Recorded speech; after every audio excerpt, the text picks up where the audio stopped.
दोस्तों, समीर वानखेड़े जो एनसीबी से कभी जुड़े हुए थे, जिन्होंने आर्यन खान को अरेस्ट किया था और ऐसे बहुत सारे मामलों में बहुत सारे लोगों की बॉलीवुड से लेकर कई लोगों की गिरफ्तारियां की थी। लेकिन उसके बाद कुछ चीज़ें जो हुई वो आप सभी के सामने है।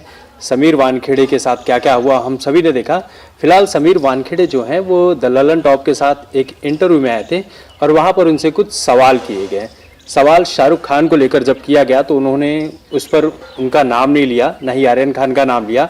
कहा कि मैं इस व्यक्ति के बारे में कुछ भी टिप्पणी या बात नहीं करूंगा, लेकिन अगर जब आप किसी चीज़ के ऊपर एक्शन लेते हैं तो आपके माँ हो, पिता हो, दादा हो, आपको उन सभी के लिए बहुत बुरा लगता है कि उनका बेटा जो है वो ड्रग्स का शिकार हो गया है। और ऐसे लोगों को सपोर्ट इस तरह से करना चाहिए कि उन्हें रिहैब सेंटर में भेजना चाहिए, ना कि उसके ऊपर राजनीति करनी चाहिए। जाहिर तौर पर आपको बहुत अच्छा महसूस होगा, बरसते वो कोई बड़ा गैंगस्टर या अंडरवर्ल्ड वाला ना हो या कोई आतंकवादी हो, या तो फिर राष्ट्र की सेवा की बातें आ जाए या फिर आप फुल सोर्स के साथ ऐसी सारी चीज़ों के लिए काम करते हो।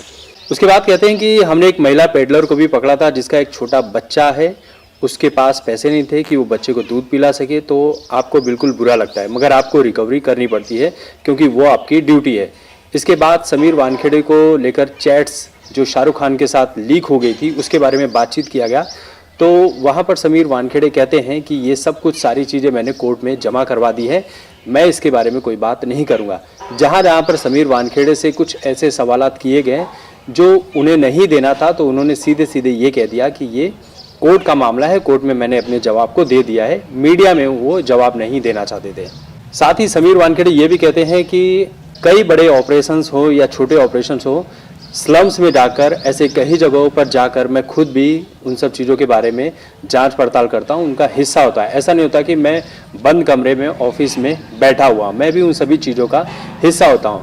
आर्यन खान को लेकर उन्होंने कुछ खास नहीं कहा, लेकिन जितना भी कहा उन्होंने कहा कि अगर कोई गरीब का बच्चा भी होता, एक आम इंसान भी होता, तो मैं उसके साथ वही ट्रीट करता जो आर्यन खान के लिए किया गया था। आर्यन खान मेरे लिए कोई बड़ा सेलिब्रिटी नहीं था, मेरे लिए वो एक नॉर्मल इंसान था। मैंने उसी तरह से उसकी छानबीन की, उस केस की, और इससे ज़्यादा कुछ नहीं। आर्यन खान, शाहरुख खान मेरे लिए एक आम इंसान है, इससे ज़्यादा मैं कुछ कह नहीं सकता हूँ।